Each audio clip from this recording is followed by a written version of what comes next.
Hoy vamos a continuar con la serie de Nehemías. Y después de haber leído el texto, me gustaría que pensásemos un poco en lo siguiente, ¿no? Muchos de vosotros no sabéis lo que estáis viendo, pero yo voy a explicar lo que estáis viendo. Estáis viendo el jardín de mi casa. Hace como unos... Tengo que hacer cálculos ya porque me falla la memoria. Pero hace unos casi 10 años, 9 años, que tuvimos la oportunidad de cambiar de vivienda. El Señor nos regaló la posibilidad de ir a una casa un poco más grande, bastante más grande. Y la verdad, ese que veis ahí con la gorra de Ismael, cuando era bastante pequeñito, una de las cosas que más disfrutó él y que sigue disfrutando es el jardín de casa. La verdad que se ve bien, ¿no? Se ve bien el jardín. La casa, cuando nosotros la cogimos, cuando nosotros la compramos, la casa obviamente no estaba como estaba, ¿no? Tuvo que sufrir una serie de cambios y de modificaciones, tuvimos que construir y arreglar algunas cosas. De hecho, realmente el jardín no estaba así, de forma original, ¿no? El jardín realmente estaba así, al principio, ¿vale? Entonces, bueno, yo realmente cuando compramos la casa yo no tenía mucha esperanza de que cambiasen las cosas, ¿no? Porque veía el estado de cómo estaba la casa descuidada, veía cómo estaba algunas cosas rotas, otras sucias, y mis perspectivas de principio, nada más ver la casa, fueron bastante negativas, ¿no? Fueron bastante diferentes a las que después tuve, ¿no? Si nos acordamos de la semana anterior, traeremos a la memoria a Nehemías con un montón de gente reconstruyendo los muros de Jerusalén, impulsados por la carga, por el peso que Dios había puesto en su corazón. El objetivo de Nehemías era que el pueblo de Israel recuperase la gloria de Dios, que pudiera disfrutar de Dios, ¿no? Que Dios viviera y morase entre ellos, ¿no? No sé si habéis vuelto al texto, pero una de las cosas interesantes que yo he visto en el capítulo anterior, en el capítulo 3, es que no solamente ya sabemos que en ese capítulo se registran todas las familias que participaron en esa reconstrucción, sino que hay un detalle que es relevante para mí, es importante. Y es que se dice también el oficio original de esa familia. En muchos de los casos se dice a qué se dedicaban cada una de esas familias, cada una de las personas. Y es muy interesante porque algunas de estas personas orfebres eran plateros, hacían joyas, otros eran comerciantes, otros eran levitas, es decir, se dedicaban a cuestiones en el templo, otros eran sirvientes del templo. Es muy curioso porque estas personas estaban haciendo un trabajo para el que aparentemente no habían sido capacitadas, habían sido llamadas, ¿no? Y no sé si tú te has dado cuenta a lo largo de todo el tiempo que llevas como cristiano, cuando has leído la Biblia, que Dios suele hacer este tipo de cosas locas, hace cosas que nos parecen extrañas. Involucra y utiliza a personas que normalmente, bajo nuestros propios criterios, no estarían capacitadas. O sea, nosotros no aprobaríamos a esas personas para hacer ese trabajo. Esto es una tónica que aparece constantemente en toda la Biblia, tanto en el Antiguo como en el Nuevo Testamento, ¿vale? Algunos casos, por ejemplo, Abraham fue llamado y Abraham era un hombre idólatra, era un hombre que vivía junto a un pueblo que adoraban a otros dioses, ¿vale? Daban sus ofrendas a otros dioses. Pablo era un orgulloso religioso celoso, además asesino, y Dios lo llama para hacer un trabajo a través de él, ¿no? Incluso el otro día pensaba en Mateo era un recaudador de Hacienda corrupto, era un recaudador de Hacienda que se quedaba con una comisión, y Jesús mismo lo llama para que sea su discípulo. Podemos seguir cada uno de los discípulos de Jesús, ¿no?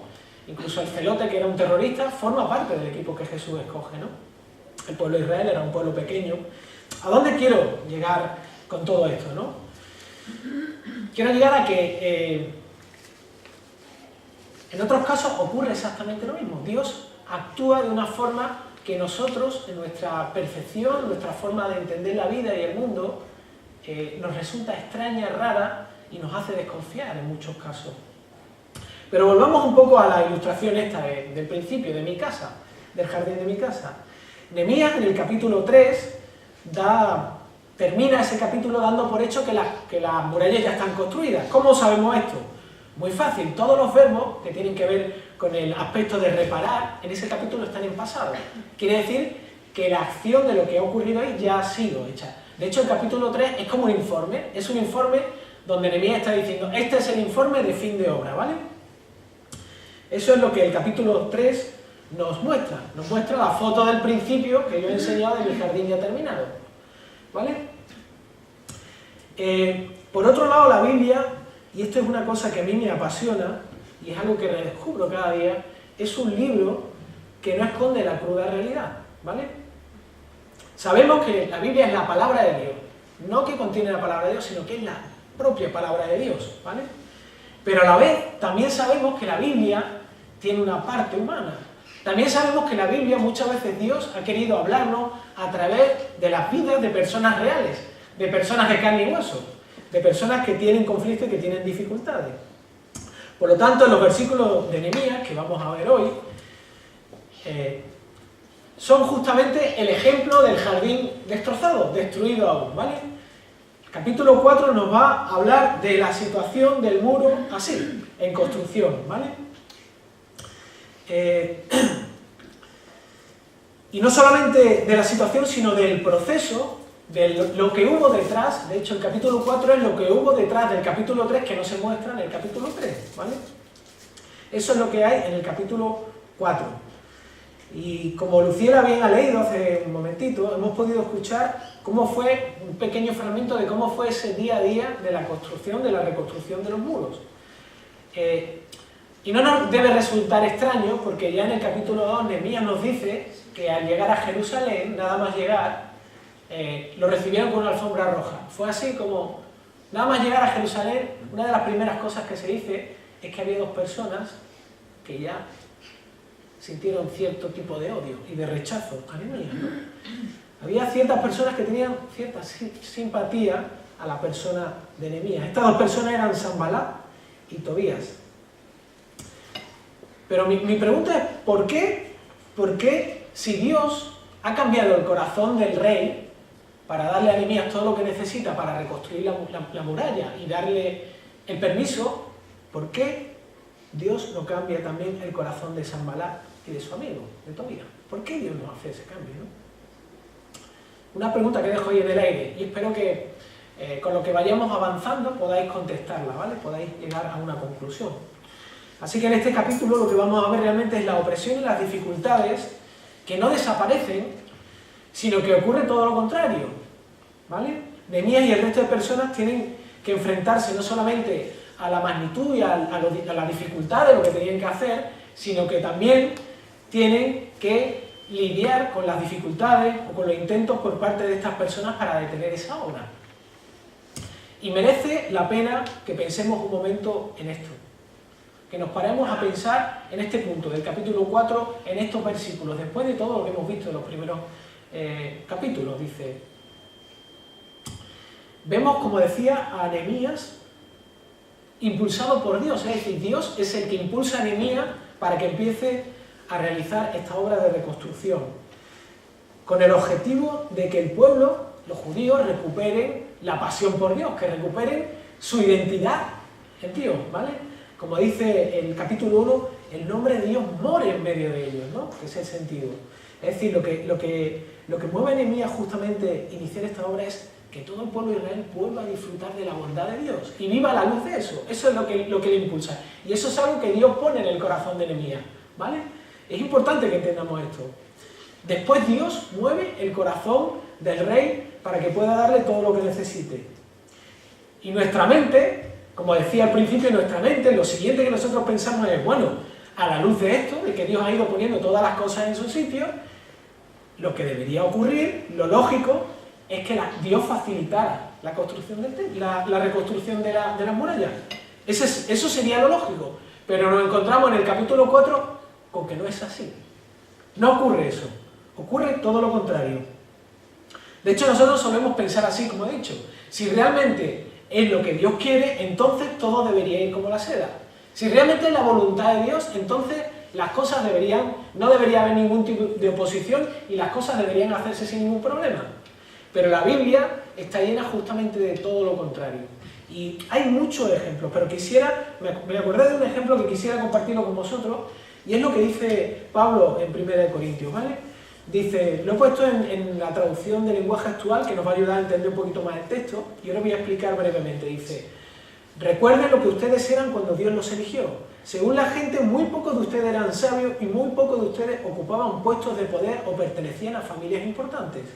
Y aunque la gente de este mundo piensa que ustedes son tontos y no tienen importancia, Dios los eligió para que los que se creen sabios entiendan que no saben nada. Dios eligió a los que desde el punto de vista humano son débiles, despreciables y de poca importancia, para que los que se creen muy importantes se den cuenta de que en realidad no lo son. Así Dios ha demostrado que en realidad esa gente no vale nada. Por eso, ante Dios, nadie tiene de qué sentirse orgulloso. Es muy interesante, es muy interesante. Lo que está diciéndonos Pablo es que Dios piensa diferente a nosotros. Es lo que yo estoy argumentando desde el principio. Dios piensa de forma diferente a como nosotros. Dios ve las cosas de una forma totalmente diferente a como la vemos nosotros. Nosotros vemos el jardín destruido y pensamos que las cosas van mal, pero Dios no piensa de esta manera. Nosotros vemos las murallas tiradas por el suelo, vemos una dificultad muy grande, vemos oposición y pensamos que las cosas están mal, pero Dios piensa de otra forma diferente. Así que mi intención hoy es que todos seamos confrontados y alentados a mirar nuestras circunstancias personales, a mirar nuestras circunstancias también como iglesia, ¿vale? Y que seamos capaces de filtrarlas, de verlas a través de la luz de la verdad de Dios. Y que cuando las veamos a través de la luz de la verdad de Dios, esto nos llene de agradecimiento, de aliento, de confianza y de asombro hacia Él. Esa es mi intención esta mañana. Y lo quiero hacer mirando dos puntos principales, dos aspectos principales que veo yo respecto a la situación que Nehemías enfrenta aquí en este capítulo 4, que ya hemos dicho que es una situación de opresión, de dificultad. Nehemías se encuentra con una prueba, ¿vale? Nehemías va a responder al llamado de Dios, pero se encuentra con una prueba, ¿vale? Y lo primero es que debemos entender es cuál es el sentido de la oposición. ¿Para qué sirve esto en nuestra vida, ¿vale? Y lo primero que nos va a ayudar a entender es que la oposición nos va a abrir la vista al hecho de que vivimos en un mundo caído. Cuando encontremos dificultades, oposición, nos vamos a dar cuenta de que el mundo no funciona como debería funcionar. Las murallas que había en Jerusalén no deberían estar destruidas. No deberían haberse destruido. ¿Sabéis por qué? Porque el pueblo de Dios no debería haber despreciado la infinita bondad de Dios y el infinito amor de Dios demostrado a lo largo de toda la historia, de toda su historia. Habían olvidado todo lo que Dios había hecho por ellos y la consecuencia fue la disciplina de Dios y la destrucción de las murallas. De la misma manera, Nehemías no debería haber encontrado dificultades para llevar a cabo la voluntad de Dios, porque no deberían haber existido personas que se opusieran ni personas que se hubieran olvidado o se hubieran desanimado de lo que Dios ya había hecho. De la misma manera, si Adán y Eva no hubieran pecado, no hubieran dudado de que Dios era lo mejor de todo lo que había en la creación, pues si eso no hubiera ocurrido, yo hoy no estaría aquí predicando de Nehemías. Pero no fue así. No fue así. Es más, si no tomamos en serio lo que dice la Biblia respecto al hecho de que vivimos en un mundo donde las cosas funcionen mal, donde las cosas no funcionan como deberían funcionar, incluidos nosotros mismos, vamos a acabar cayendo en lo siguiente: vamos a vivir aferrados a unas expectativas que no son reales. Vamos a vivir creyendo que las personas deben responder de una manera determinada. Vamos a vivir creyendo que lo que nosotros conseguimos, alcanzamos, nos va a dar lo que realmente necesitamos. Y ya volvemos al texto de Romanos, donde Pablo justamente nos recuerda esta realidad, nos recuerda que estamos en un estado, en un proceso intermedio, y que tanto lo que Dios ha creado como nosotros mismos están anhelando el deseo de que las cosas funcionen bien. Esa es la realidad en la que vivimos. No podemos aferrarnos y poner nuestra confianza en que las cosas deberían funcionar mejor, porque obviamente no funcionan mejor. Funcionará mejor cuando Dios venga y haga esa nueva creación y recibamos un cuerpo realmente arreglado de todo, libre de pecado absolutamente, ¿no? Así que si finalmente nosotros no creemos este tipo de cosas y vivimos pensando que todo funciona bien, Vivir de esta manera es como coger a un bebé y darle una pistola cargada y pensar que no va a darle el gatillo, ¿vale? Es vivir de una forma necia. ¿Por qué? Porque cuando llegue el momento de la tentación, cuando llegue la dificultad a nuestras vidas, que va a llegar, con toda seguridad vamos a terminar desilusionados o frustrados. ¿Cuándo? Pues cuando nos encontremos que mi marido o mi esposa no es lo que debiera ser, no hace lo que debiera hacer, no me ama como debiera amarme, o mis hijos no son lo obedientes que debieran ser, o mis padres no son, o mi economía, o mi trabajo, o estoy frustrado porque el ministerio no funciona bien, o es que la iglesia no funciona bien, es que realmente no funciona, no hay amor en la iglesia, o si yo no soy lo que debiera ser. Si realmente no entendemos que las cosas están funcionando mal y nosotros no funcionamos mal, vamos a acabar frustrados y vamos a acabar centrados en nosotros mismos. Ahora, ¿por qué Nehemías, según lo que vemos en el texto, no vemos el reflejo de la frustración de Nehemías? Sabemos que Nehemías ya había escuchado cuál era la situación de los muros de Jerusalén, eso ya lo sabía, lo había oído por medio de otros judíos. Y no solo eso, sino que había ido y había recorrido todos los muros por el exterior para ver cuál era la situación. Pero la diferencia es que las expectativas de Nehemías no estaban puestos en lo que veía. Nehemías no había puesto su corazón, su fe, en lo que veía. Sino que desde el principio vemos que Nehemías había sido afectado y satisfecho por lo que Dios era, por la mano de Dios, por la realidad de cómo Dios había actuado. Él había sido afectado en sus afectos más profundos. Y es ahí donde descansaba su fe. De hecho, él podía haber sido tentado a descansar en el permiso que tenía del rey firmado, o en los materiales, o en los recursos, o en los soldados que habían venido con él. Pero para Nehemías todo eso eran bendiciones, eran regalos de Dios. Su corazón había sido capturado por la persona de Dios. Y eso es lo que permitía que él fuese realista con lo que veía, ¿no? Por tanto, solamente cuando nuestro corazón está lleno del amor de Dios es cuando podemos vivir con una conciencia de que el mundo funciona mal, sin que esto nos destruya y se apropie de nuestro corazón, produzca tristeza y angustia y agobio. Y cuando estamos llenos de Cristo, cuando nuestro corazón está lleno de Él, está lleno del amor de Dios a través de Cristo, realmente es cuando nosotros podemos acercarnos a un mundo roto, no tratando de robarle al mundo las cosas que nos puede dar. No trato de acercarme a mi mujer tratando de que ella me dé una obediencia o que ella me entienda de una forma perfecta, sino que me acerco a mi mujer o a mis hijos o a mi marido o a mi trabajo lleno del amor de Cristo, siendo capaz de dar el amor que Cristo tiene conmigo. Hay otro aspecto también importante de la oposición y de la función que tiene esta, ¿no? Y es que la oposición, y esto es muy valioso para todos nosotros, es que nos va a descubrir dónde está nuestro corazón. Va a exponer dónde está nuestro corazón. Cuando las dificultades aparecen, cuando las pruebas aparecen en nuestra vida, lo que va a salir a flote es lo que hay dentro de nosotros, ¿vale?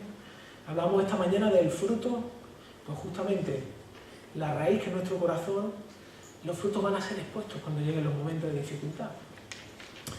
Cuando estaba estudiando este texto, esta semana, me estaba mirando, encontré algo muy interesante y muy curioso, ¿no? En estos primeros versículos, como he dicho ya, vemos a dos personajes principales, Nehemías y Sanballat, y hay una interacción entre ellos. Hay otros personajes secundarios, están los constructores, está también Tobías, hay gente importante de Samaria, pero realmente estos son los dos personajes principales, ¿vale? Curiosamente, ambos enfrentan una situación de oposición, de dificultad. ¿En qué sentido? En el sentido de que ambos personajes son antagonistas, ambos son extremos. Y entre ellos hay una oposición, porque ambos tienen intereses diferentes, ¿vale? Por un lado, Nehemías lo que quiere es restaurar las murallas. quiere reconstruir las murallas de Jerusalén. Como he dicho, para que su pueblo, para que el pueblo de Israel, para el pueblo judío, recupere la identidad como pueblo de Dios. Pero por otro lado, este tipo, Sanbalat, él lo que no quiere es perder el control de la ciudad por intereses políticos y económicos. Este tipo tenía una buena posición, ¿vale? Y es muy interesante que en estos 6 primeros versículos podemos ver cuál es la respuesta de cada uno de los personajes a la luz de la situación de conflicto. Podemos analizar y ver cuál es la respuesta de cada uno de ellos y cómo responde al conflicto. Por ejemplo, y vamos al texto, en el versículo 1, dice: cuando Sanbalat se enteró de que estábamos reconstruyendo la muralla, se disgustó muchísimo y se burló de los judíos. Sanbalat era un hombre, como he dicho, que vivía feliz, pero de pronto ve que las cosas están cambiando. ¿Vale? De pronto llega este tal Nehemías que va a cambiar las cosas, que dice que va a reconstruir la muralla, que va a tocar algo que lleva años roto y viene a cambiarlo. Cuando él ve que las murallas destruidas empiezan a levantarse, parece que eso le molesta. Le molesta mucho que esto ocurra. ¿Por qué? Porque probablemente esos cambios iban a afectar a su tranquilidad y a su posición ganada durante muchos años. Probablemente eso le iba a molestar.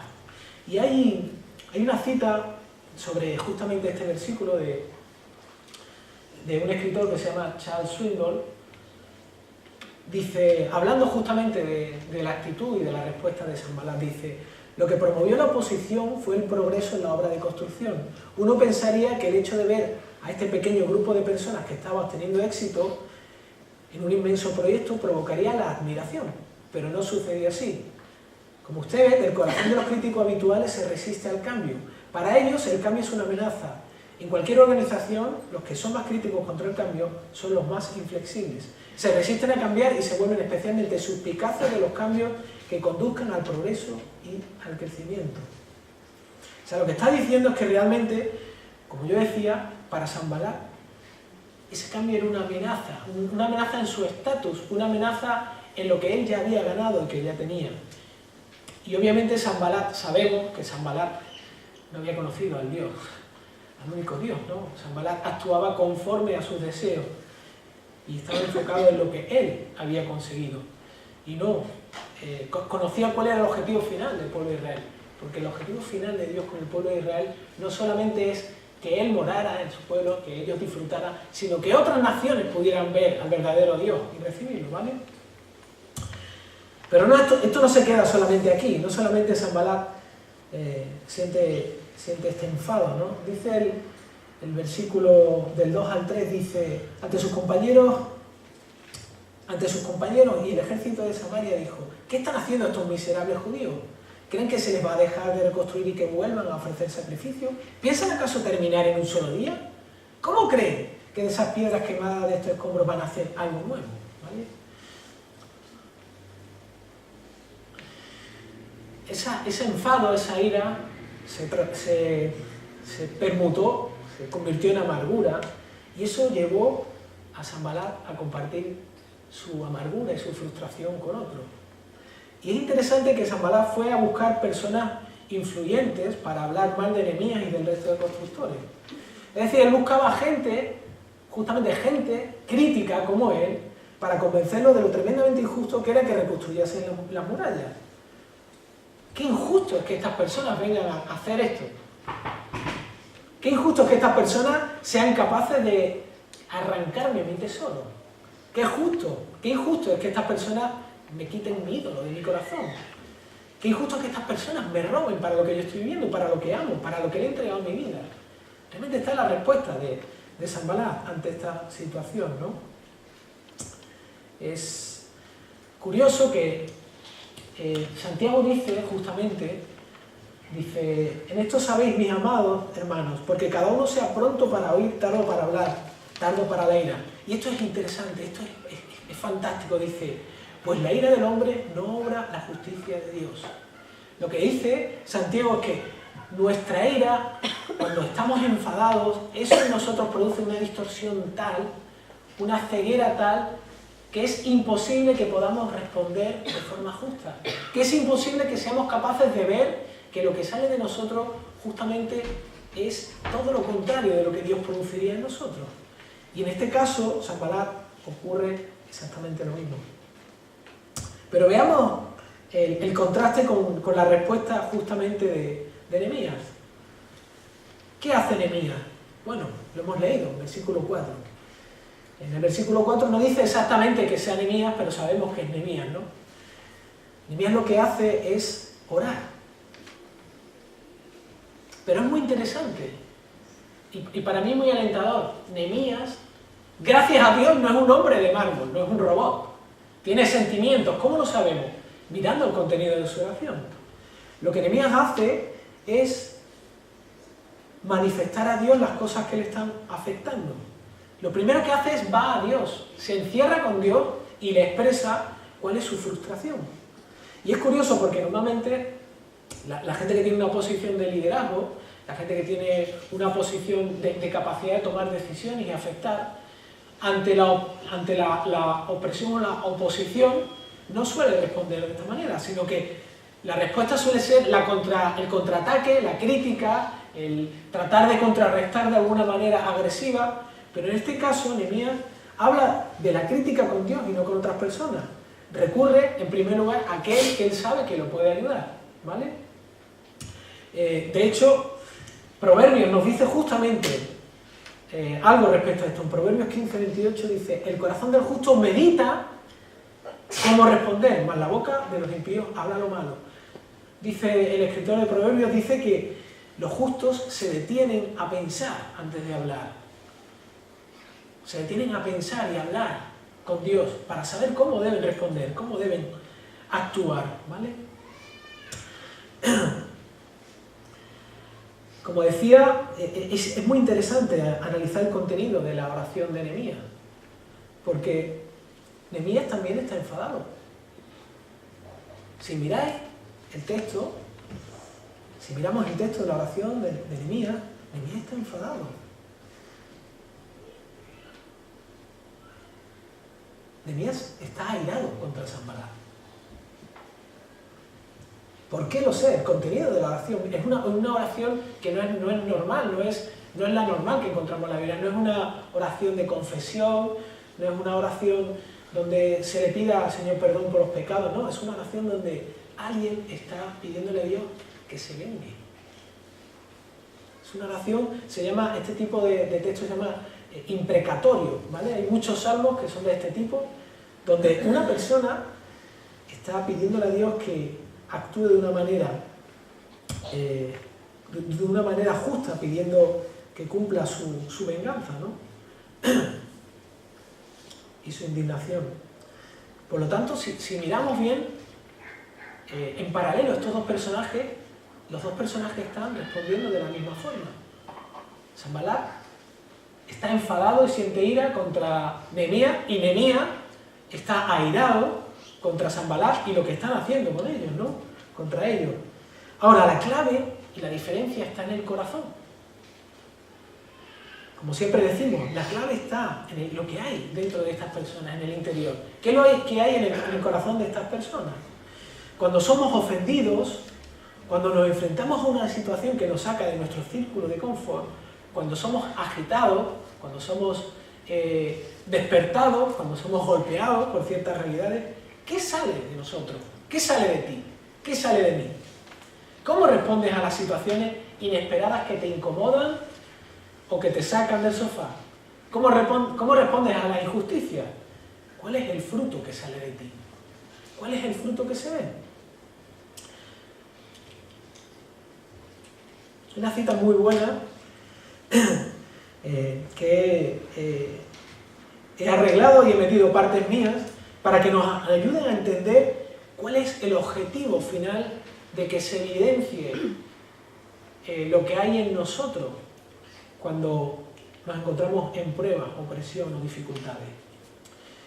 Y dice, las pruebas en nuestra vida no tienen el propósito de aprobarnos delante de Dios. Es decir, las pruebas que nosotros vivimos, no es que Dios esté diciendo, bueno, yo quiero ver cómo tú eres.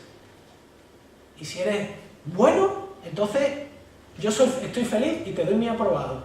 No, las pruebas en nuestra vida tienen la función de hacer lo siguiente, sino que estas lo que hacen es descubrirnos a nosotros y a los demás cuánto del Evangelio hemos entendido. Prueban si somos lo suficientemente humildes para ceder, para esperar, amar a Dios cuando nos corrige y confiar en Él cuando no podemos verlo.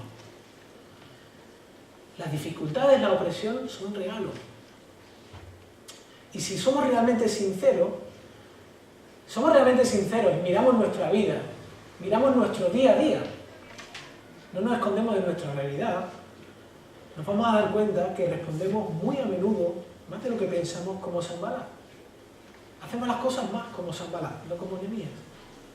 Ahora bien, ¿esto es una mala noticia? Bueno, por un lado sí es una mala noticia, pero por otro lado no es una mala noticia. Así es como Dios trabaja en los corazones de las personas, corazones nuestros, de las personas, del ser humano, para darnos luz, para que podamos ver nuestra realidad, para que puedas ver cómo tú eres, para que yo pueda ver cómo soy realmente. Me da luz para ir a Él sorprendidos de que aún sigo luchando con cosas, aún sigo encontrando con mi propia realidad, aún sigo siendo como Sanballat, que no quiero que me quiten mi ídolo, aún sigo siendo así. Pero por otro lado, ser sorprendidos una vez más por la frescura y la profundidad de su perdón. Ser sorprendidos porque Dios sigue siendo aquel que me ofrece a Cristo, aquel que trae a mi vida la salvación a través de Él, para rescatarme de esa forma de vivir y hacer en mí lo que yo no puedo hacer.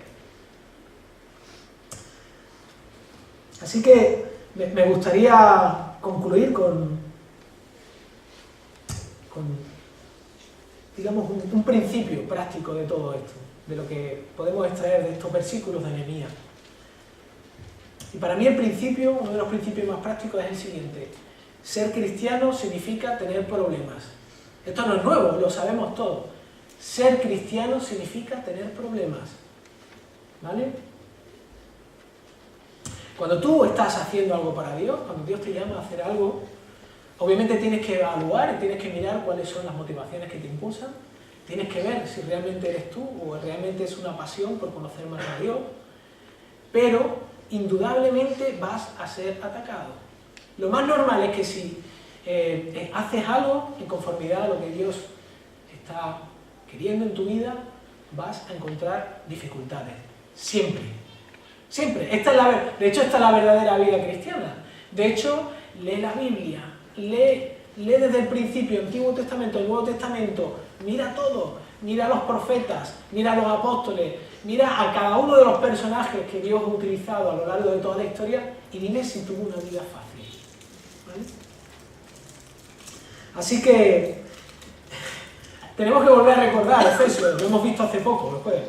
Pero nuestra lucha, nuestra pelea, no es una pelea contra las circunstancias, es una pelea mucho más profunda, que es lo que dice Pablo aquí, en este versículo de Efesios. Dice, porque no luchamos contra gente como nosotros, sino contra espíritus malvados que actúan en el cielo. Ellos imponen su autoridad y su poder en el mundo actual. Esa es nuestra verdadera lucha, ¿vale? El que trate de vendernos que el objetivo de la vida cristiana es estar tranquilos y sentir paz, y decir, bueno, yo siento paz en mi vida. No es así, no puede estar más engañado y equivocado, porque ese tipo de paz no es la paz que Dios quiere poner en nosotros, no es la paz que Dios quiere producir en nosotros. De hecho, Jesús mismo, por poner un ejemplo, Jesús mismo, después de ser bautizado por Juan el Bautista, aparece Jesús, está bautizado, Dios mismo se aparece, envía el Espíritu Santo como una paloma que certifica de alguna manera que Jesús es su Hijo. Él, a través de su boca, dice, Él es mi Hijo amado, en quien estoy complacido. Él es el que va a cumplir mi voluntad. Él lo va a hacer perfectamente. ¿Qué es lo siguiente que pasa? Se ve a Jesús en un hotel, tumbado, tomándose un daiquiri. No es así. Lo siguiente que ocurre es que Jesús directamente es llevado a la tentación. Jesús es expuesto a la más terrible oposición en la peor condición posible. Sabemos, fue al desierto y estuvo 40 días y 40 noches sin comer, perdón. Mi intención con esto es que cuando seas sorprendido por las dificultades y seas tentado a pensar que algo no va bien, quiero que grabes este versículo en tu mente. Quiero que vayas a Santiago, capítulo 1, versículo del 2 al 6, y diga, justamente, te centre en esto. Tened por sumo gozo, hermanos míos, el que vayáis en diversas pruebas, sabiendo que la prueba de vuestra fe produce paciencia, y que la paciencia debe tener su efecto resultado, para que seáis perfectos y completos sin que os falte nada. Pero si alguno de vosotros se ve falta de sabiduría, que la pida a Dios, el cual da a todos abundantemente y sin reproche, y le será dada. Pero que pida con fe, sin dudar, porque el que duda es semejante a la ola del mar, impulsada por el viento y echada de una parte a otra. ¿Qué está diciendo Santiago aquí? Santiago está diciendo que las dificultades, las pruebas, son el regalo que Dios nos da. Son un regalo, son parte de la gracia de Dios. Sí, puede parecer una locura, pero Dios hace las cosas de una forma loca. Si Jesús se encontró con ellas, tú y yo nos vamos a encontrar con ellas. Y no vamos a escapar de ellas. De hecho, cuando tratamos de escapar de ellas, lo que hacemos es rechazar el amor de Dios y concluir que Él no es bueno. Las dificultades, las pruebas, son el gimnasio de nuestra alma, de nuestro espíritu. Es el gimnasio espiritual del cristiano. Es donde nuestros músculos de la fe son estirados y donde Dios nos da la oportunidad de poner en práctica la verdad de Jesús. No aquí, sino de aquí, aquí y aquí. ¿Vale? Así que no me interpretes mal, no estoy diciendo que ahora tengamos que ir buscando bronca y buscando problemas. No me interpretes que ahora tenemos que salir de aquí, empezar a romper coches y encontrar dificultades. No estoy diciendo eso, ¿Sabes por qué no estoy diciendo eso? Porque si eres humano y vives en este mundo, las complicaciones van a ir a ti, no tendrás que buscarlas. Tarde o temprano te vas a encontrar con ellas. Solamente vive y te encontrarás con las complicaciones. Así que recuerda que cuando llegue como he dicho, vivimos en un mundo donde las cosas no funcionan bien y nosotros tampoco funcionamos bien. Así que Dios no busca que lo amemos porque es, digamos, Papá Noel que nos saca las castañas del fuego. Él quiere que lo amemos por experimentar el Evangelio de forma real en nuestras vidas y que esto produzca esa admiración que buscamos todos, que despierte nuestros afectos más profundos, nuestros deseos sean llenos y satisfechos en Él. Que Él sea hecho grande, esto es glorificar a Dios. Justamente, que sea hecho grande en nuestras vidas. Y por último, las dificultades nos llevan a concluir que sin Él nada podemos hacer. Sin Él nada podemos hacer. Las dificultades nos llevan a Él, no para que nos saque de ellas, sino para que nos dé la gracia, el poder, el amor y todo lo que nosotros no tenemos para afrontarlas y que salgamos de ellas viéndonos Él más grande y viéndonos nosotros más humildes y más pequeños. Así que mi desafío esta mañana para terminar es, mañana cuando te levantes, no dudes que te van a encontrar algún tipo de prueba, de oposición, de dificultad. ¿Qué harás con ella? ¿La desaprovecharás o la usarás para acercarte más a Dios? Vamos a orar. Señor, gracias por el aliento, Señor, que recibimos cuando vamos a tu palabra, Señor, y gracias porque hay algo fantástico, Señor, ver cómo tú eres que nos da la oportunidad de no tener que esconder nuestra realidad, Señor, nos da la oportunidad de acercarnos a ti, no solamente sabiendo cómo somos, sino sabiendo tú cómo somos, Señor, y aún así sigues ofreciéndonos el perdón de Jesús, Señor. Pero realmente yo en esta mañana te quiero pedir que ese perdón no sea solamente un concepto que está dando vueltas en nuestra cabeza, Señor. Que no solamente sea un conocimiento lejano, que no solamente sea algo que me suena como una canción que puedo tararear, sino que realmente sea algo que me pegue con fuerza, Señor. Sea algo que cuando encuentre momentos de dificultad en mi vida, que los voy a encontrar, realmente pueda enfocarme en esta realidad de mi corazón y darme cuenta, Señor, que aún me queda mucho, Señor, pero aún así, Señor, tú quieres seguir sacando de mí, rescatándome, Señor. Así que, Señor, te pedimos que tú hagas la obra, Señor, en nosotros, en esta iglesia, a pesar de nosotros mismos, Señor, que pongas en nuestro corazón y en nuestra vista la realidad final que tiene que ver contigo, no con nosotros, Señor, que podamos vivir apasionados y desechar todas esas cosas que nosotros queremos para nosotros, dejar de vivir vidas egocéntricas, antropocéntricas, Señor. Queremos vivir vidas, todos juntos, Señor, vidas que busquen hacerte a ti más grande, que otras personas puedan disfrutar de tu presencia, de tu salvación y de la única verdad que eres tú. Así que en tu nombre te lo pedimos. Amén.